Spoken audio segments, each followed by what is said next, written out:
Have you ever wondered why most intercessory prayers are simply flat and ineffective? Let us look into it using Abraham as a case study.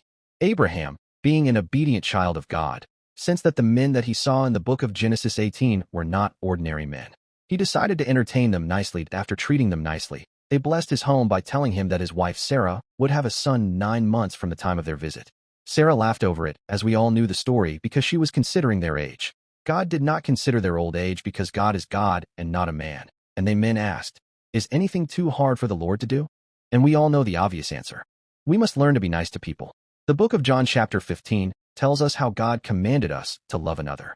In showing love, we attract favor and blessings to ourselves.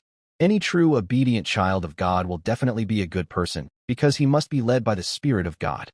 Because Abraham was kind enough as a child of God to entertain strangers, this did not only bring favor and blessings to his home, but also gave him access to classified information about the destruction of Sodom and Gomorrah, where his nephew lived at that time.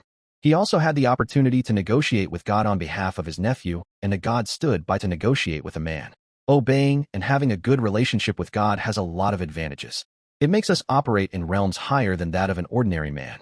When Abraham had that information about the destruction of Sodom and Gomorrah, he immediately started negotiating because he had a nephew living there.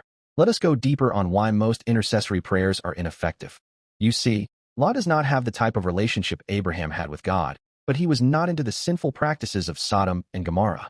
Abraham knew too well that his nephew was not into such strange practices, which was why he was negotiating with God, knowing that his nephew would be among the innocent ones that could save that city. We must consider that negotiation Abraham did as an intercessory prayer. He stood before an angel who had the power to destroy that sinful city to intercede for the city, because he had a nephew living there. Abraham's intercessory prayer wouldn't have worked if Lot, his nephew, aligned himself with the sinful practices of that city.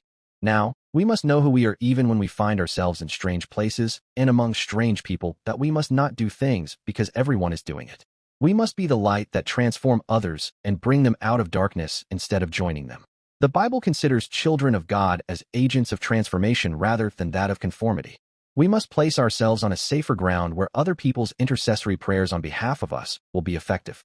Lot and his household were able to be saved because they did not join hands in the atrocious act of Sodom and Gomorrah. If they went there and noticed that everyone was into sinful practices and joined them, they would have been part of that destruction. The power to save Lot and his household would have been greatly limited. Let's get it right now. If you have ever wondered why most intercessory prayers don't work, this is the reason. If you are not a righteous person, at least be a good person. You stand a better chance to be saved by other people's intercessory prayers. A good person takes responsibility for their actions and makes choices that promote the well-being of others.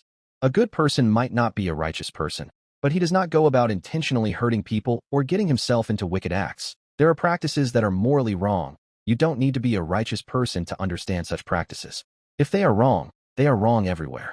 By all means, try your best to be a good person if you cannot be a righteous person, but don't go from good to being evil, rather strive to become a righteous person. It is easier for intercessory prayers to be effective on behalf of good persons than for it to be effective for wicked persons who are the ones perpetuating the evil acts.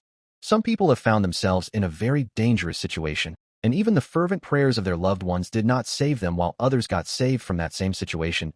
Good people might not be righteous people, but they are usually merciful people. Blessed are the merciful, for they will be shown mercy. Matthew 5 verse 7. But if you want to exercise authority and power, you must go from being a good person to being a righteous person. A righteous person is someone who has a relationship with God. Abraham was a typical example of a righteous person. You must be in talking terms with God, and He will reveal things to you and also give you instructions. Remain blessed in Jesus' name.